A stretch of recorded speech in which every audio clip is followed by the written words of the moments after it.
Today, I'm going to be doing my quarterback rankings for the 2023 NFL Draft.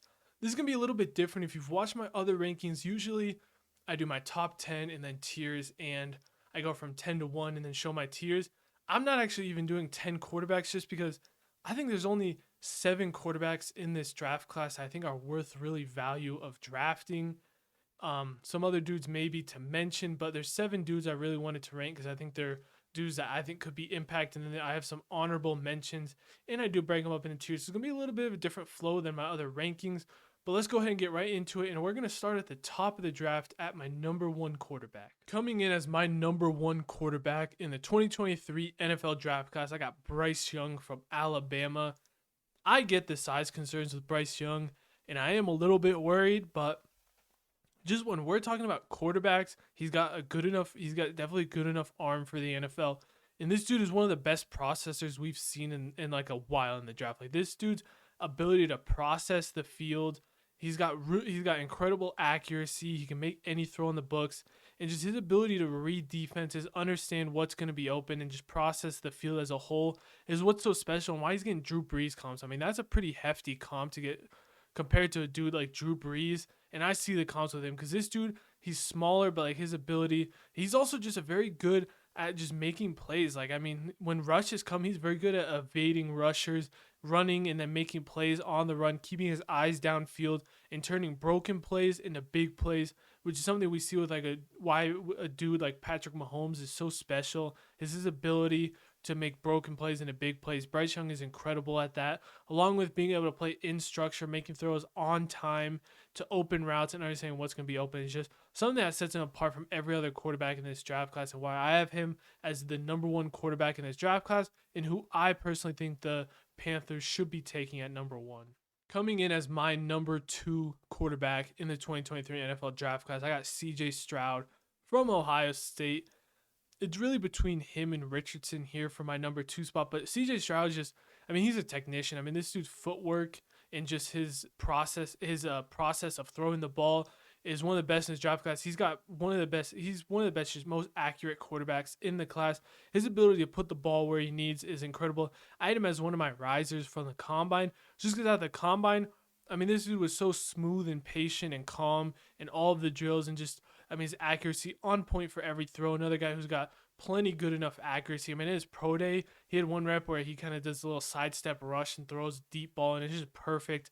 I mean, like I said, I know that's without pads, but really the only concern we had with CJ Stroud was his mobility and could he make plays out of structure. Like I said, Bryce Young, that's one of the things that makes him so special. Could CJ Stroud do it? Because he didn't really do it for a while. And then in the Georgia game, this dude just turns a whole new leaf and just starts making plays out of structure and, just running around, making incredible plays outside the pocket. And if he can keep doing that in the NFL, he could be special, because that was really the only concern we had with him. It was great to see that in Georgia game. Hopefully he can keep that up, and why have him as number 2 quarterback. And I just think the floor for CJ Stroud is probably the highest floor in the entire draft class. Probably just one of the safest. He might be the safest quarterback just because he's got great size and great accuracy. There's not a lot of big concerns. Like Bryce Young, he's pretty small. Anthony Richardson, he's very raw. CJ Stroud's just somewhere in the middle where he's just a really good high floor prospect at the quarterback position. Coming in at number 3, I got Anthony Richardson from Florida. Some people's quarterback 1. For me, I mean, obviously, this dude's probably the best athlete we've ever seen at the quarterback position. I'm not too scared to say that. We've had great athletes like Lamar and stuff, but like he's a smaller, quicker dude. Just the ability to be quick, fast, big, strong, explosive. I mean, Anthony Richardson's got every single thing you want, along with just an absolute cannon of an arm. Really, we talk about like, he's the opposite end of the spectrum of CJ Stroud. CJ Stroud's like a high floor. This dude's a high ceiling, but he could have a low floor. I mean, this dude still has a lot to work on. This dude has only played quarterback for 1 season at Florida. I mean, he played a couple games this season before, but like he just hasn't played quarterback position a lot. So he's a big project, but just has one of the highest ceilings I think we've ever seen at quarterback. I mean, like when you're getting comped to like Donovan McNabb, Dante Culpepper, Cam Newton, Josh Allen, I mean, those are pretty high comps for a dude like Anthony Richardson. And they're warranted because this dude has the highest potential of a quarterback we've seen in a while, just with his athleticism. If he can really put it together, he could be a top quarterback in the NFL, but that's a big if. he can put it together. I really hope he does, because like he could be a very special player. And why, if he goes number one, personally, I don't agree with it, but I'm not going to say it's a bad pick just because like I want to see this dude succeed. I'd love to see Anthony Richardson be like one of the top 3 quarterbacks in the league because he has that talent. It's just whether or not he can put it together, improve his accuracy a little bit more, improve his ability to go through reads and play in structure. But like out of structure, this dude's already elite. We'll just see if he can put it together in structure and really take that step from being an athletic freak to being a freak quarterback, and we'll see if he can do that in the NFL. And like I said, I hope he does, because he's one of the best talents we've seen just at the quarterback position from an athleticism standpoint in a long time.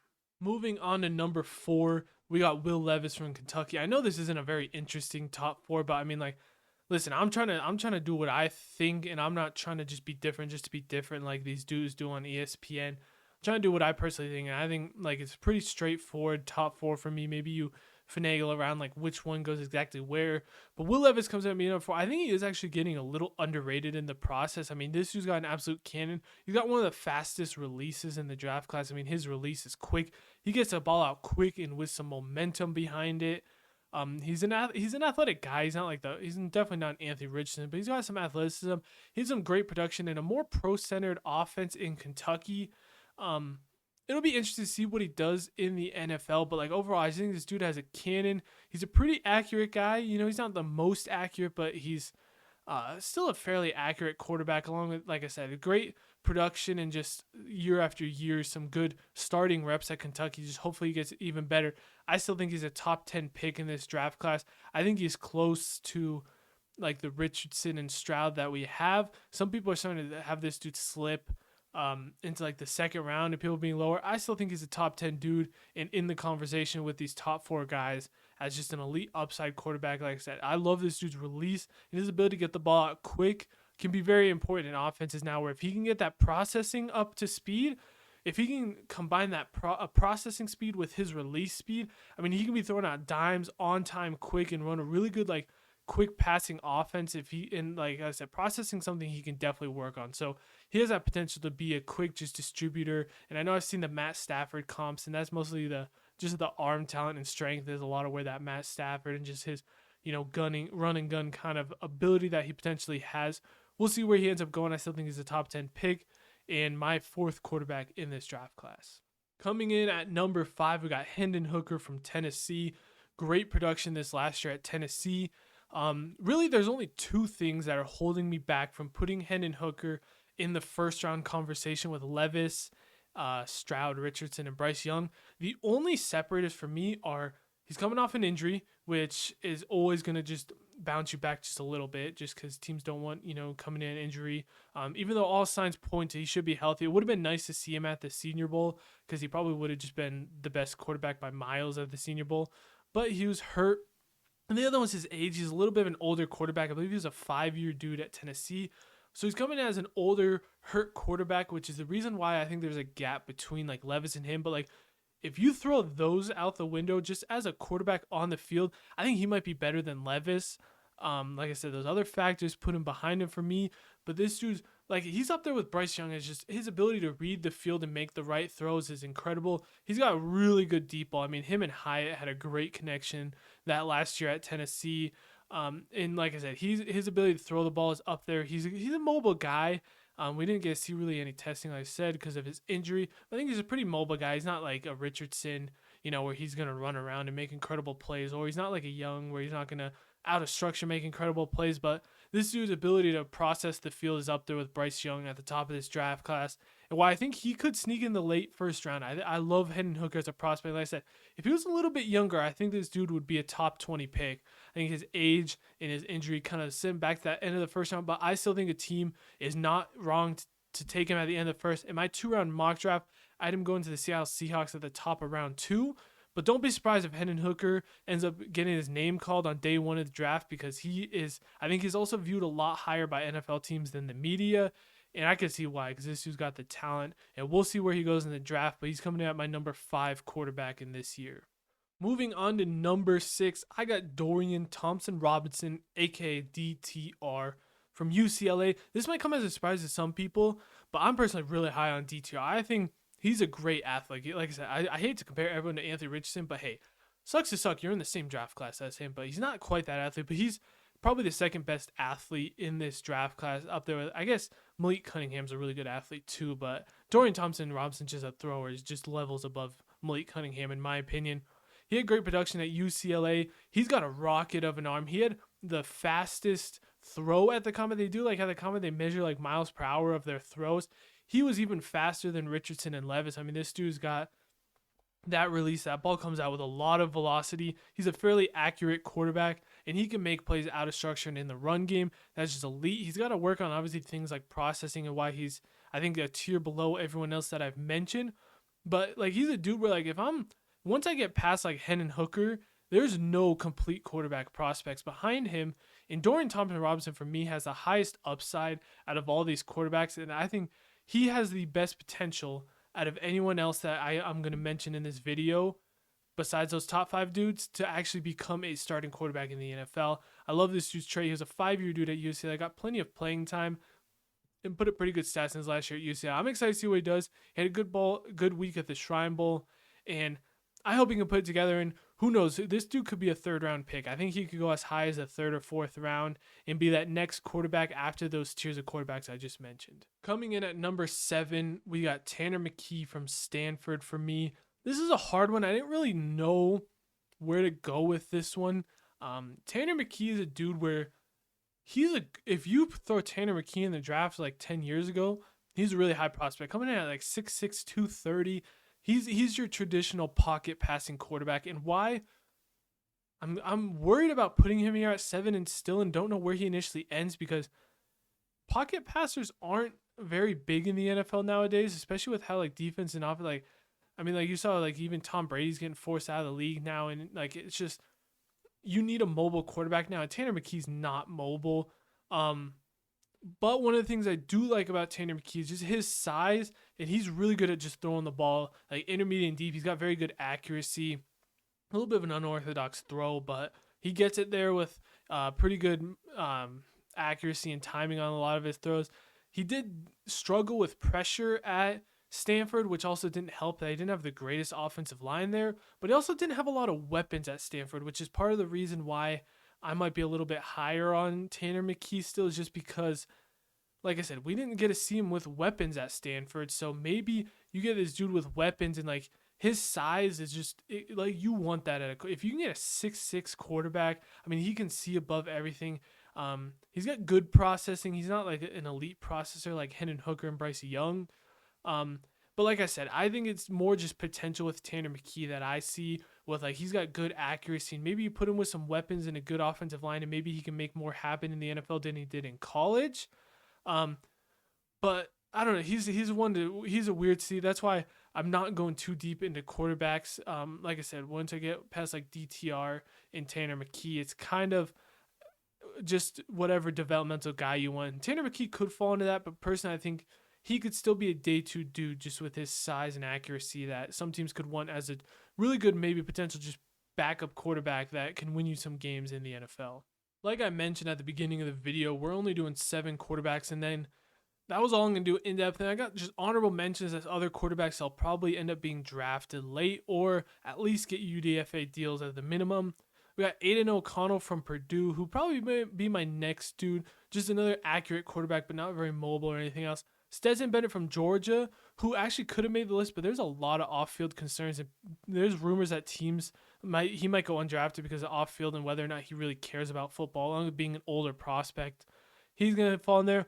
Malik Cunningham from Louisville, another dude he's a really good athlete. I mean, like Lamar Jackson coming out of Louisville, he's kind of like, he's definitely nowhere near as good as Lamar Jackson. I'm not saying that, but just, kind of a really good athlete. Still needs to work on throwing the ball, but he's coming out of Louisville there. We got Jaron Hall from BYU, who's got a cannon. I thought Jaron Hall would be a guy who maybe took a step to become a good quarterback this year, but he just never took that step.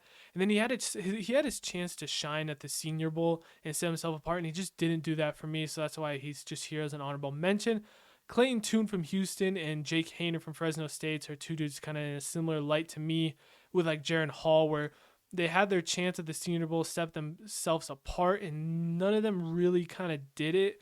Clayton Tune would probably be my favorite out of those guys, but they're here honorable mention for a reason. And Max Duggan from TCU, I could see Max Duggan being like a Ryan Fitzpatrick. I mean, this dude's tough. I mean, you watch that TCU Kansas State Big 12 championship game. I mean, this dude's tough. He's a very good runner for not being like the greatest athlete, but like he's got some straight field speed. He'll run. He's a tough dude. Not the most accurate dude, but he's got definitely good enough arm. And like I said, I could see Max Duggan being one of the most productive out of all of these dudes, just as a tough, like Ryan Fitzpatrick kind of backup quarterback that, he's not afraid to chuck the ball deep. And, those quarterbacks usually don't end up starting in the NFL, but we've seen it work as a good backup and a dude who could come in and maybe win a couple games as a backup quarterback. So that's why maybe Max Duggan's my favorite out of all of these dudes in the honorable mentions. But these are my honorable mentions for quarterbacks who probably will still get drafted or at least UDFA. Now, putting our quarterbacks from the top 7 into tiers, I got my top tier as Bryce Young and CJ Stroud, who I think are just in the tier of their own of just dudes who I think are going to be pretty good in the NFL. Like even Bryce Young, I know there's size concerns. I still think he's a relatively high floor, and like CJ Stroud's just a high floor dude who I think is going to be pretty good no matter what. Then we got a tier of Anthony Richardson by himself, which is that elite upside, but a lot of question marks at the same time is why I could see a lot of people probably tier him in that top tier with the other guys, and I'm not totally against that. Personally, for me, I think there's just a slight dip between tiers. And then I have my next tier. I have Will Levis and Hendon Hooker in the same tier. Like I said, a lot of people probably have Hendon Hooker down a tier, but I personally have him there just with the ability he brings to throw the ball and process the field, which is very important to me. And then I have my last tier of Tanner McKee and DTR as my 2 developmental dudes that you're not drafting to play year 1, but you're drafting as either a backup or a dude to maybe develop and become something in the future as maybe your day 2 kind of quarterbacks. Nevertheless, that's going to do it for my quarterback rankings and tiers for the 2023 draft.